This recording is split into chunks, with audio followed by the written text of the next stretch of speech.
Hi. Today, one of the elders of the congregation of Jehovah's Witnesses drove 2 hours to my husband's new job to tell him that the decision has been made for us to be removed from the congregation. So this decision came without a committee, not a judicial committee, guys. A committee. Same thing happens. See, I had written a letter just yesterday or the day before because the elders continued to try to contact us, and I was going to send them this letter and request that they cease attempts at contact and attempts at finding out personal information about us. Now, I don't even know how they knew where my husband works, but this is the letter that I wrote to the elder body of the congregation. Since I didn't have a chance to send it yet, I'm going to just make it an open letter now. I forgot a detail.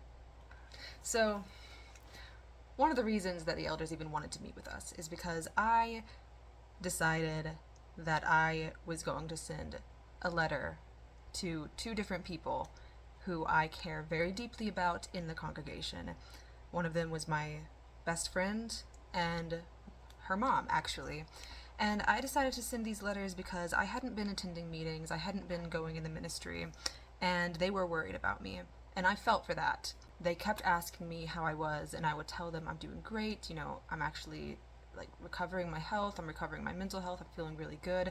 But they were still concerned, of course, because what they were concerned about was what in their eyes is my spiritual health. So I realized, I'm going to have to explain myself. I'm going to have to tell them something because I don't want to leave them in the dark about what's going on with me. I don't want to leave them confused.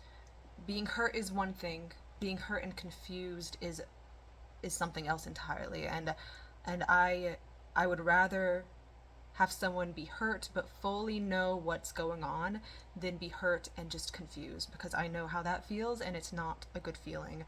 So I decided to write them a letter in which I explicitly stated that I did not intend to try to convince them anything contrary of their beliefs, because I respect their beliefs. I respect everyone's free will to have their own beliefs. So that actually is a big part of what this letter that I wrote to the elders is about. Those 2 individuals either gave the letters or just made the elders aware of those letters, and that was a big reason why they wanted to talk to me and my husband. So, dear elders of the congregation of Jehovah's Witnesses, it has come to my attention that you have been made aware of 2 letters I wrote to individuals I hold very close to my heart. If you have actually read these letters, I find this highly offensive, inappropriate, and without reason. Primarily, these letters were written out of love and a desire not to leave some of the people dearest to me in darkness about my absence at meetings and in the ministry. At the time of writing, they had repeatedly inquired about my well-being, and though I assured them I was doing well, it was clear I needed to explain myself, as I said. In each letter, I explicitly state that due to my respect for their beliefs and perspective, I would not be spreading my reasons for no longer participating. I posed questions, which should not be the cause of any dissent should they be able to be satisfactorily answered. I guess they weren't. And overall, most of those letters were simply personal. They included the pouring out of my heart and very sensitive personal health information I did not consent to being passed to anyone. I would find the sharing of these letters completely unethical. Take a moment, please, and consider. You are using my private correspondence, a woman several decades your junior for most of you, and you are claiming it has an impact on the congregation when I do not interact with any of the congregation, and I am moving away. You are prolonging emotional distress when I am simply attempting to move on. When I made my dedication, I was mentally unwell, disabled, and isolated, not to mention I was a child. Does this really constitute a legally binding decision? The fact that my new decision is taking place once I have reached neurological adulthood and have recovered my health is only more evidence that I did not make that choice while mentally sound and competent. Please be assured that I do not fear for my relationship with Jehovah. I take 1 John 4:16 through 18 as reassurance, as well as Romans 8:38 and 39. Romans 5 is also a beautiful chapter I have enjoyed reviewing. I wish you all well, and pray you each have peace. In addition, I request you cease any attempts at further contact or at obtaining personal information about myself and my life. Thank you. My phone was dying. I had to put it on charge. Anyway, that's the letter that I wrote to the elder body. We have 1 week to appeal the decision. I'm not sure I want to appeal the decision. It's infuriating, but it feels inevitable anyway, because I do not subscribe to their laws of censorship.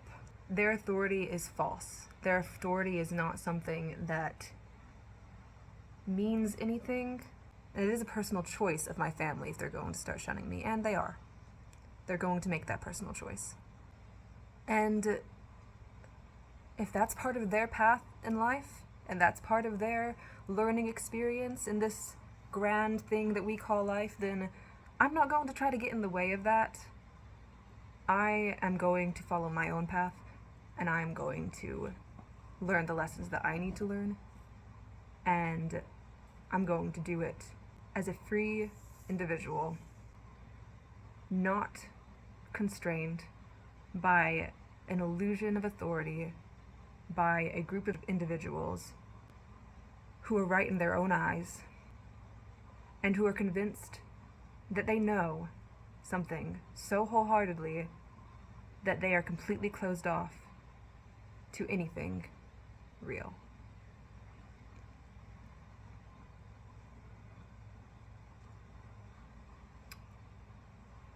I get a lot better at talking when I'm upset. So this was a little bit more of a fiery video than I would usually make.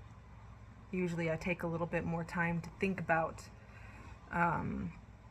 exact wording, overthink really. But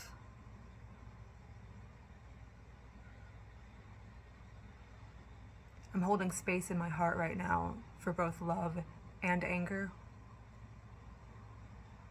I'm feeling my capacity for holding both love and anger expand because they aren't mutually exclusive.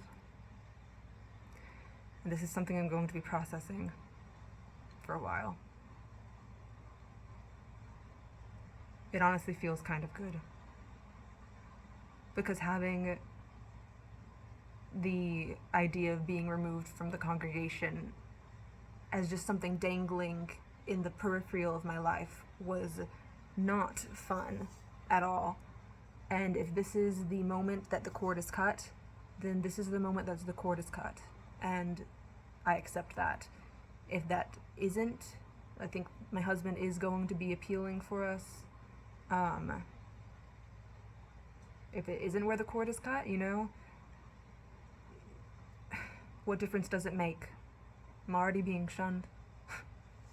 Anyway, I love each and every one of you completely unconditionally, even if you are the elder body that I wrote that letter to.